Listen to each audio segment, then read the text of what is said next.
बिस्मिल्लाहिर्रहमानिर्रहीम। अच्छा ये वाली एग्जांपल इधर तक हमारा लास्ट टाइम जो लेक्चर डिस्कस हो चुके थे, तो इससे नेक्स्ट वाली एग्जांपल है जी एग्जांपल नंबर 2।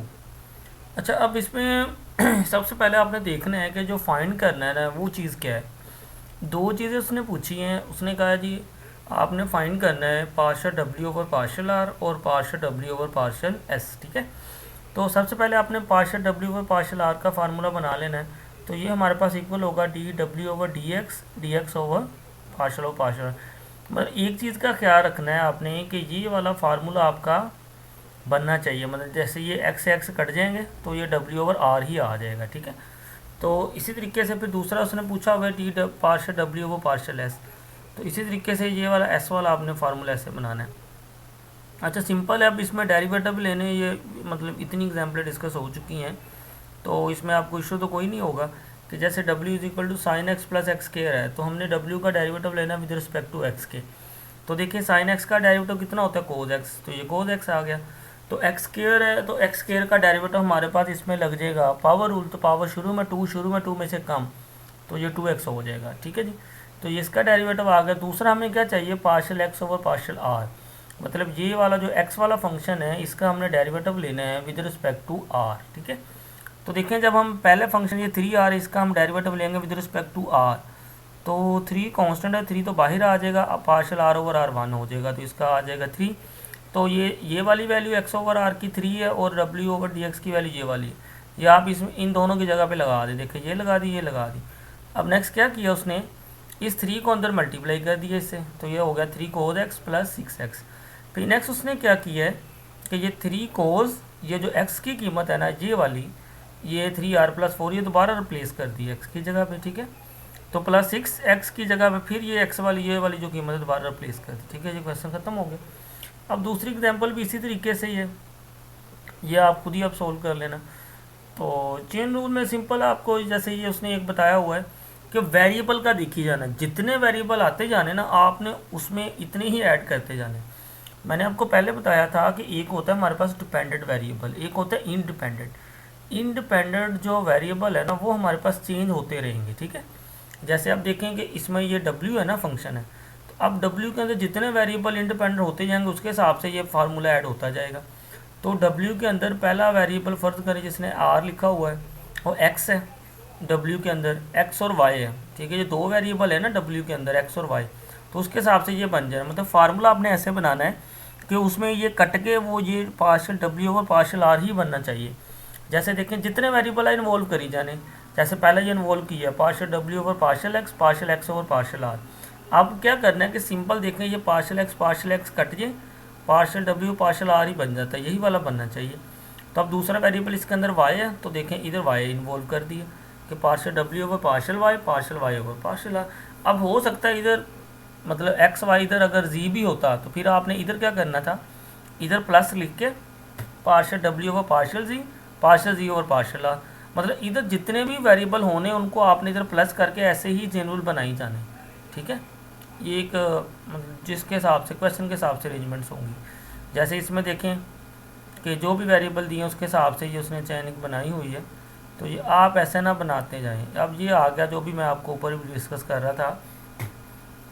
ये देखें अब w के अंदर कितने वेरिएबल हैं, x y z, 3 वेरिएबल है ना, तो ये 3 के हिसाब से ये फार्मूला बन जाएगा। ठीक है, अगर 4 भी हों तो इधर प्लस लिख के 4 वाला भी आ जाएगा। सिंपल इस चीज़ का ख्याल रखना है कि ऐसे इन्वॉल्व करना है वेरिएबल, तो वेरिएबल कटने के बाद वो आपका पार्शल w पार्शल r ही बनना चाहिए।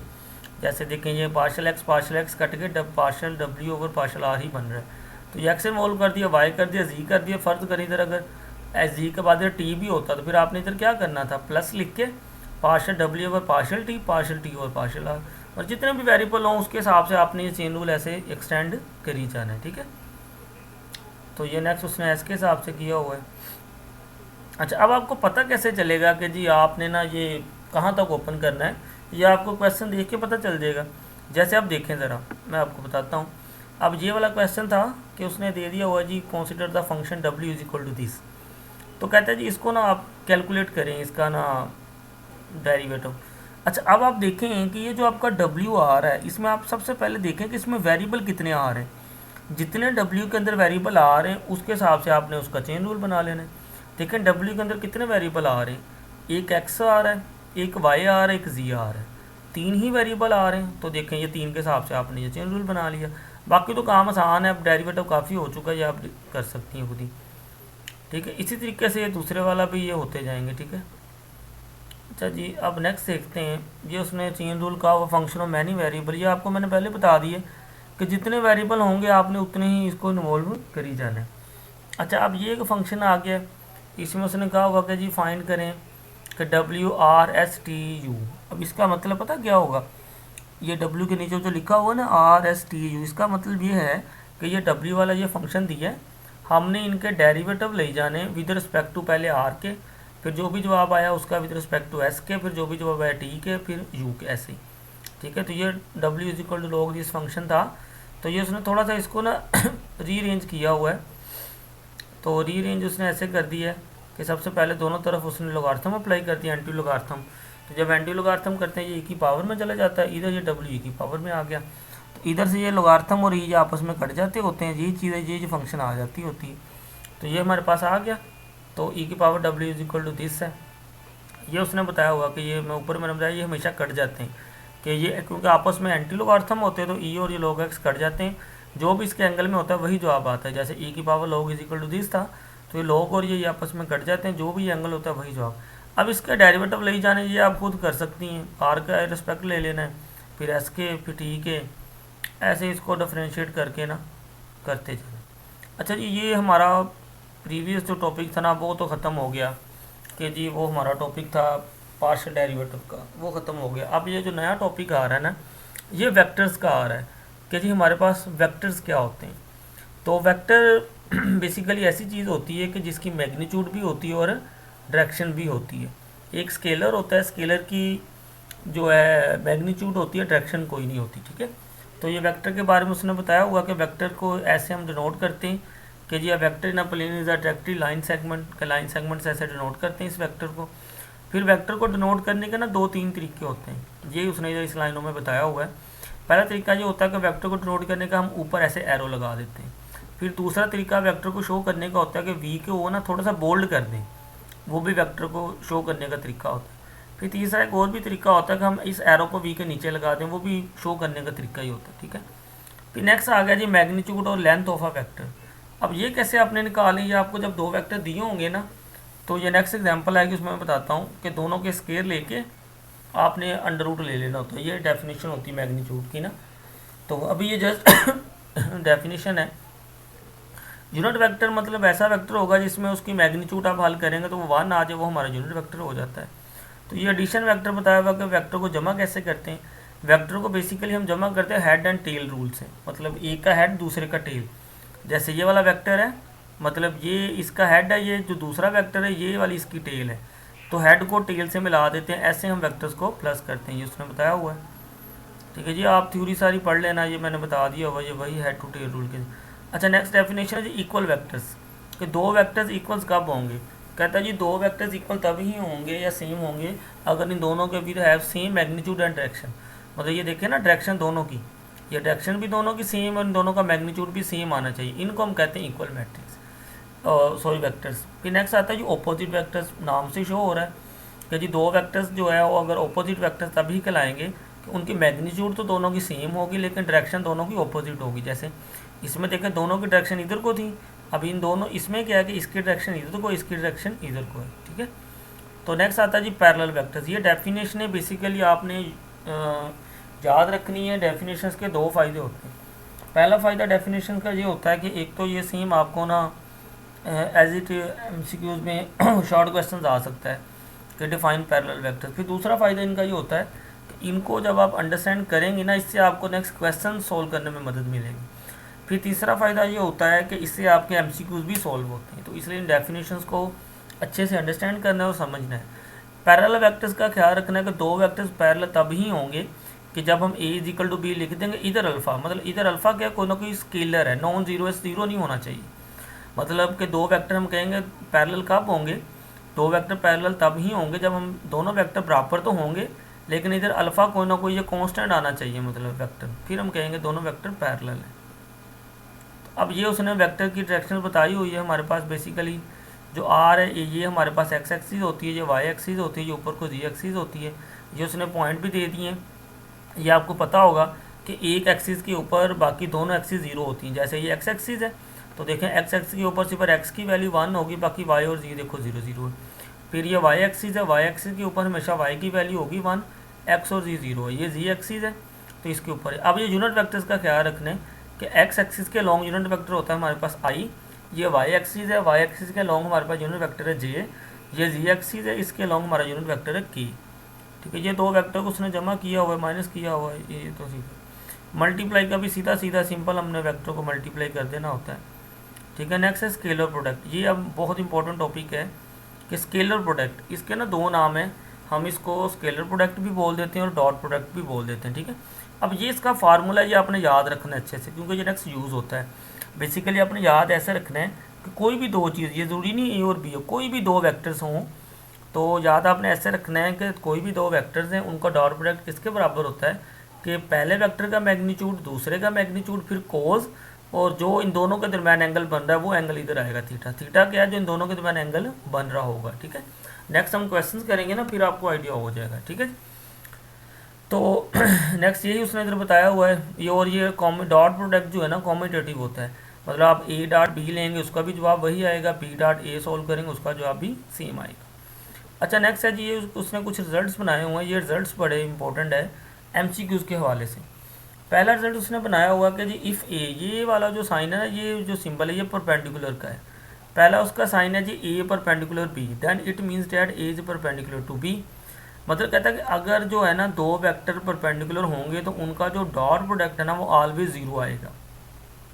ठीक है, वो कैसे ज़ीरो आएगा ये उसने रीज़न दे दिया। जैसे दो वेक्टर हैं, कोई भी यूनिट वेक्टर आई और जे, बेसिकली जब हम इसकी डेफिनेशन को ओपन करेंगे ना तो आई का पहले का मैग्नीट्यूड, जे दूसरे का मैग्नीट्यूड, क्योंकि यूनिट वेक्टर इनके मैग्नीट्यूड हो जाएंगे 1 1, फिर कोज।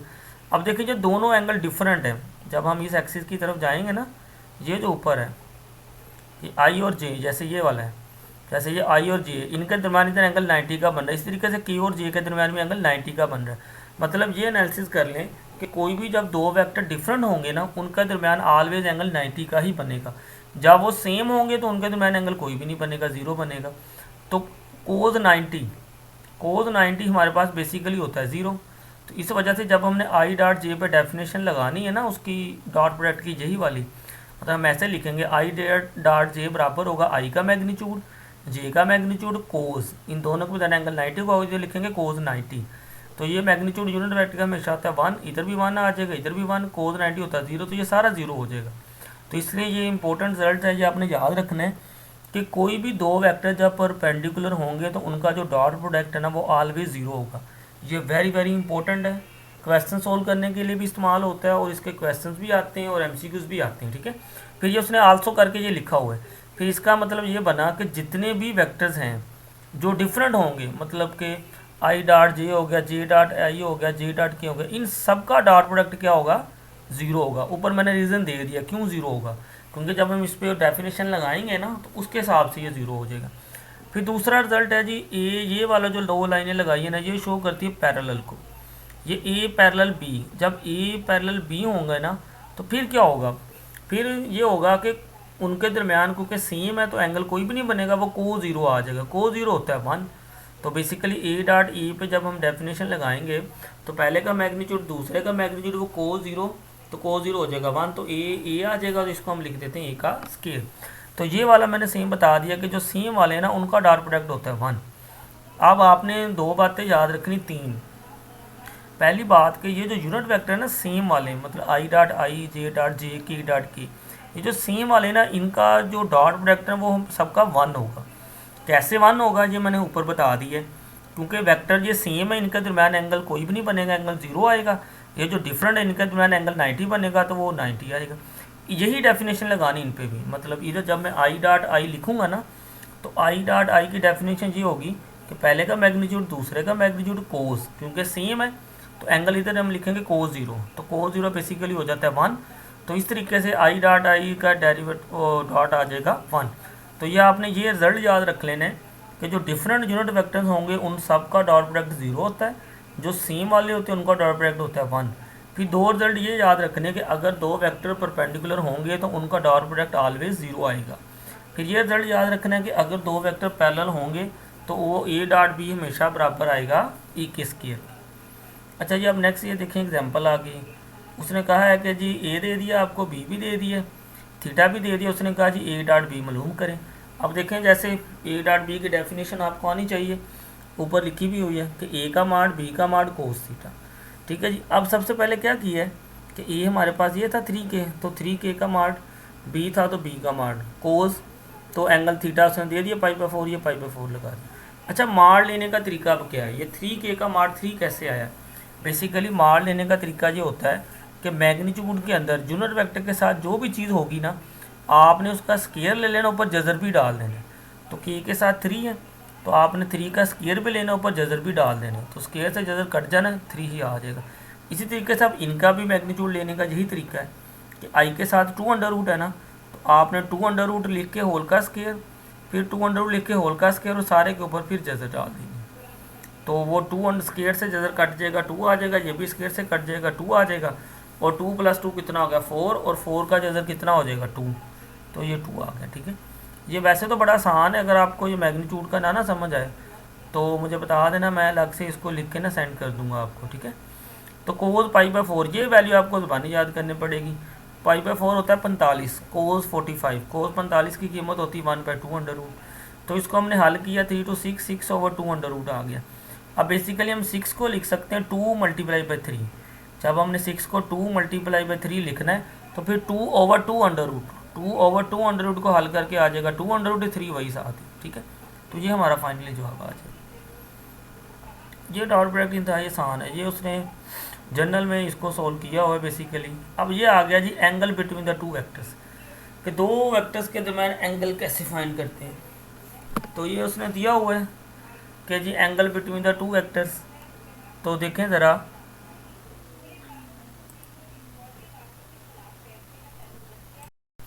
अच्छा ये मैंने ना एक आपको दिखा देता हूँ। ये देखें ज़रा, ये मैग्नीट्यूड लेने का क्या तरीका होता है। मतलब कोई भी आपके पास वेक्टर हो ना, जैसे u ये वेक्टर दिया हुआ है तो आपने इसका लेना मैग्नीट्यूड।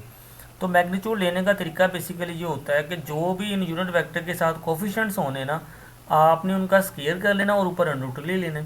जैसे i के साथ 3 है तो ये 3 का स्केयर, j के साथ इधर कोफिशिएंट 1 है तो 1 का स्केयर। इधर देखें, इधर प्लस ही रखना अपने दरमियान में। अब ये -k है तो इसको आपने प्लस लिख के -1 का स्केयर ऐसे करना है। मतलब ये नहीं कि इधर माइनस आ गया तो इधर माइनस लिख देना, फिर ये डेफिनेशन गलत हो जाएगी। ठीक है, तो मैग्नीट्यूड लेने का ये तरीका है कि जितने भी कोफिशिएंट है ना i j k के, उन सब के स्केयर ले लेने और ऊपर सबके √ डाल देने। ठीक है, ऐसे हम लेते हैं इसका मैग्नीट्यूड। ठीक है, तो अब नेक्स्ट हम चलते हैं एंगल निकालने का तरीका, कि जी अगर एंगल निकालना हो कि angle between the two vectors, के दो वेक्टर्स हैं उनका तो मैंने एंगल निकालना हो। बेसिकली ये वाली डेफिनेशन इसने ऊपर से बनाई है, उसकी इधर से जो हमने उसकी जनरल डेफिनेशन थी कि वो ए डॉट बी हमने लिखा था ना कि ए डॉट बी बराबर होता है ए का मैग्नीट्यूड बी का मैग्नीट्यूड और कोस थीटा।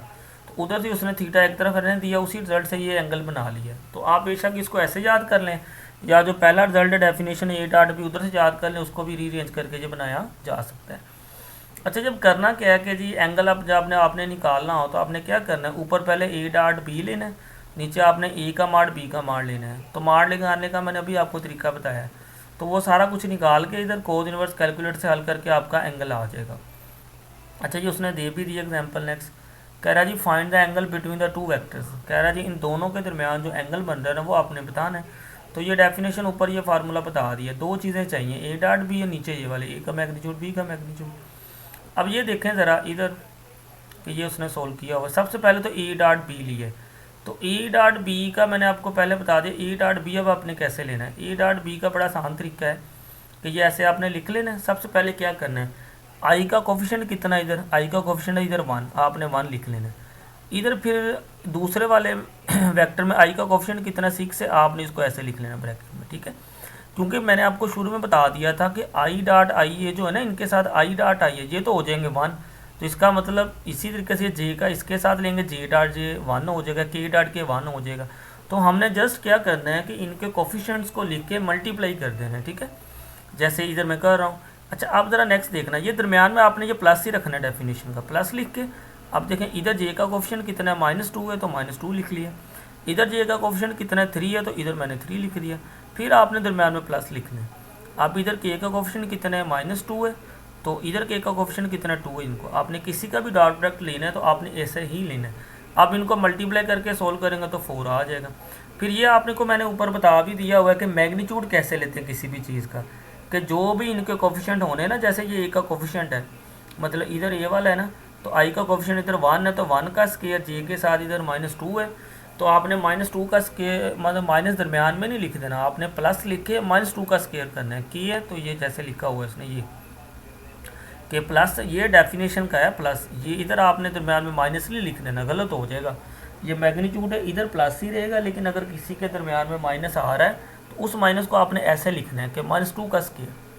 फिर के का भी -2 है तो -2 का स्केयर। इस सारे को हल किया तो ए मार्ट का जवाब आ गया 3। इसी तरीके से आपने बी मार्ट ले लेना, इसका जवाब आ गया 7। अब इन सारी वैल्यू को आपने इस फार्मूले में लगा देना है। ए डॉट बी कितना आया हमारे पास, -4, तो ये -4 लगा दिया।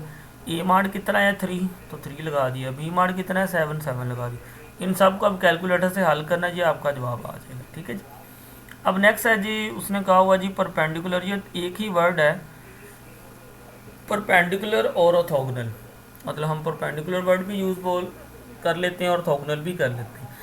अब ऊपर हमने अभी पढ़ा है कि दो वेक्टर्स जब परपेंडिकुलर होंगे ना तो उनका जो डॉट प्रोडक्ट है ना वो ऑलवेज 0 आएगा। ठीक है, तो ये उसने यही बताया हुआ है, तो ये आपने रिजल्ट याद रखना है। अब नेक्स्ट है जी वेक्टर प्रोजेक्शन। अच्छा वेक्टर प्रोजेक्शन ये डिटेल में जाने की ज़रूरत नहीं है, आपको मैं सिंपल बता देता हूँ कि आपने प्रोजेक्शन का फार्मूला कैसे याद रखना है। किसी की भी प्रोजेक्शन दी हो ना उसने, कि जैसे ये लिखा हुआ है प्रोजेक्शन ऑफ बी अलोंग ए, तो आपने क्या करना है, ये साथ ना लिखने की ज़रूरत नहीं है, तो आपने सिंपल क्या करना है, सिंपल हल कर लें आप इसको। ऐसे याद रखें कि प्रोजेक्शन ऑफ बी अलोंग ए है ना, तो आपने ऊपर क्या लिखना है कि पहले जो दो वेक्टर होंगे, मतलब बी और ए है ना, ऊपर आपने लिख देना बी डॉट ए। फिर जो अलोंग के बाद वर्ड होगा ना, जैसे इधर अलोंग ए लिखा हुआ है ना, तो नीचे आपने ए का मार्ड लिख देना। मतलब ऊपर आपने लिखना है बी डॉट ए, नीचे लिख देना ए मार्ड। ये वाला जो ब्रैकेट में लिखा हुआ है इसको बेशक ना लिखें, क्योंकि ये 1 होता है, इसकी कोई ज़रूरत नहीं है। आपने सिंपल इतना याद रख लें कि जब भी उसने कहा हो ना कि प्रोजेक्शन बी अलोंग ए निकालें, तो इसका फार्मूला याद रखने का तरीका बता रहा हूँ कि जो अलोंग के बाद वर्ड आना है ना, ये याद रखने का बड़ा आसान तरीका है। अलोंग के बाद जो भी वेक्टर होगा उसका आपने नीचे लेना मैग्नीट्यूड, ऊपर क्या करना है कि ऊपर जो भी पहला वेक्टर होगा उसका और दूसरे का वो डॉट प्रोडक्ट लेना बस। ठीक है, मतलब ये कहा ना बी अलोंग ए, अगर यही कहा ए अलोंग बी, तो अलोंग के बाद अगर बी होगा तो नीचे बी का मार्ड, ऊपर दोनों का डॉट प्रोडक्ट, बस ये बाकी रहने थे बेशक। अब ये एग्जांपल है, कह रहा जी find the vector projection of B onto ए।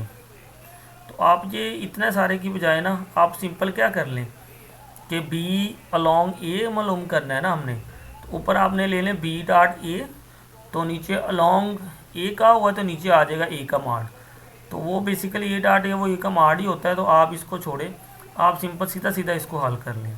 ठीक है, तो वो नीचे बी डॉट ए ले लें, ये जैसे बी डॉट ए ले लिए, तो नीचे आपने ए मार्ड ले लेना है। ये जो ए वाला है ना इसका मार्ड ले लेना है, इसका मैग्नीट्यूड हल कर लेना, उसका जवाब भी 9 ही आएगा, तो जवाब आपका यही आएगा।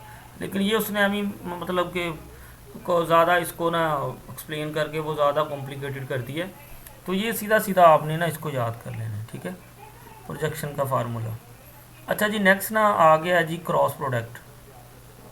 अब आपने एक चीज़ याद रखनी है कि डॉट प्रोडक्ट में हमेशा कोज आएगा और क्रॉस प्रोडक्ट में हमेशा साइन आएगा। ठीक है, अब जैसे हमने ऊपर डॉट की डेफिनेशन पढ़ी ना, इसी तरीके से अब क्रॉस की भी डेफिनेशन होगी। ठीक है, अब क्रॉस की डेफिनेशन ये है कि अगर दो चीज़ों का क्रॉस हो ए क्रॉस बी, तो ये बराबर होता है ए का मार्ड बी का मार्ड साइन थीटा और n unit vector. N unit vector basically क्या होता है कि एन यूनिट वेक्टर ऐसा वेक्टर होता है जो इन दोनों वेक्टर के परपेंडिकुलर होता है। ये उसने बताया भी राइट हैंड रूल के। ठीक है, तो ये बेसिकली डेफिनेशन आपने क्रॉस की याद रख लेनी है।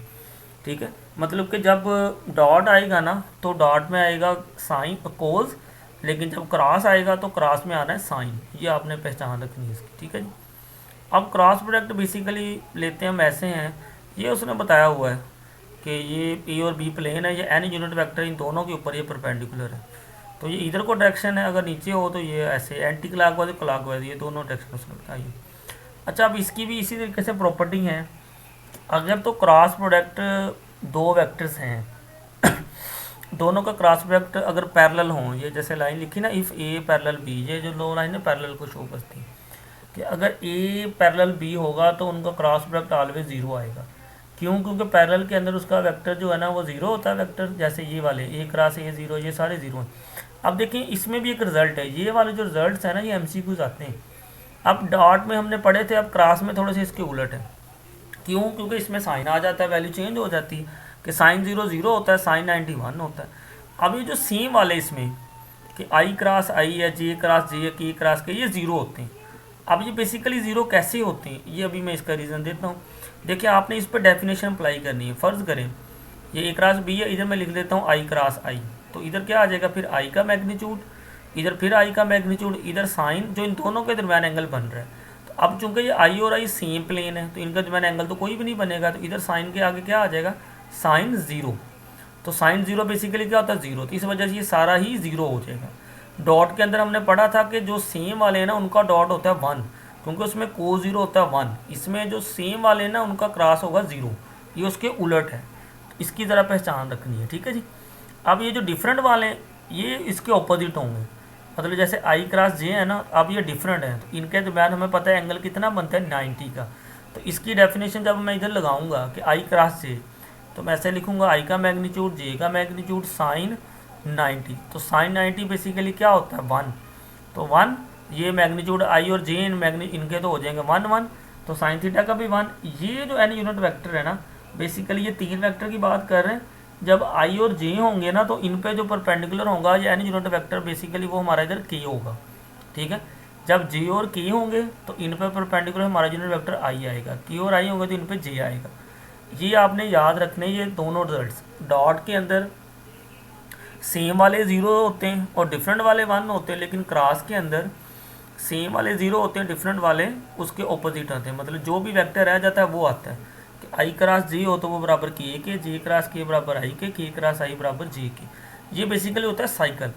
लेकिन जब ये साइकिल उलट चलता है ना तो वो उसके माइनस के इक्वल आता है। मतलब आपने सिर्फ ये रिजल्ट याद रख लेने, अगले इनको उलट कर देना है। मतलब आई क्रॉस जे है ना, जब ये साइकिल उलट चलेगा, ये जैसे उसने बनाया हो ये वाला, अगर तो ये साइकिल ऐसे चलेगा इस डायरेक्शन के अंदर, फिर तो मतलब किसी दो को करेंगे वो तीसरा आता जाएगा। लेकिन जब ये उलट चलेगा ना फिर वो माइनस का आएगा।